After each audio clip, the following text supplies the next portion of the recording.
There's a certain way in which being crushed by life opens us up to growth and new formation.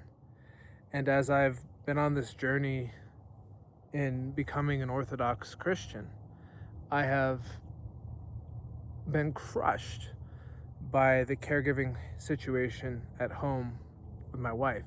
And I say that not in a victimized sense of helplessness, but in the sense of continual losing of the resources I need in order to sustain myself in this situation. The caregiver turnover rate being so volatile in our country has made it incredibly hard to sustain a 24/7 care situation in our household. And yet I am called by Christ to show up for my wife and love her. So I face exhaustion.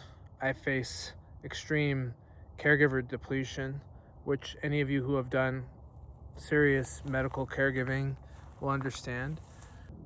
But the blessing of being crushed by life is that if we use it the right way, God will enter into that space with us. And to me, that is the Christian ethic, where my suffering becomes a journey towards sharing the crucifixion with Christ.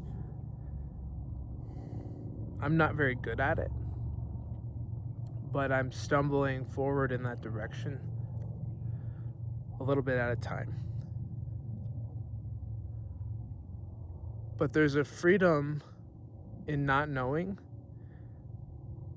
and there's a freedom in relying on the Creator for all of our needs that allows us to trust and have peace.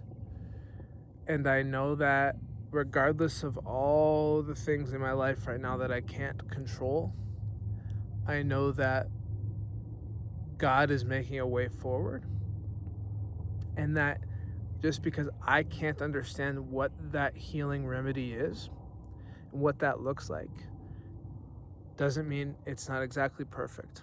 It is exactly perfect. And here's the thing. It might not be what I think I should get. And I might not get what I want in this lifetime. But if I suffer courageously and try to keep stumbling ahead towards Christ, there is a reward in the next life. And there is peace in this life in terms of the peace in the heart that is given by God when we are in the world but not of the world, carried by Him through our willingness to participate in that Christian ethic. So we all have our cross to bear, right? We all have those things which press against us from all sides where there is no escape. And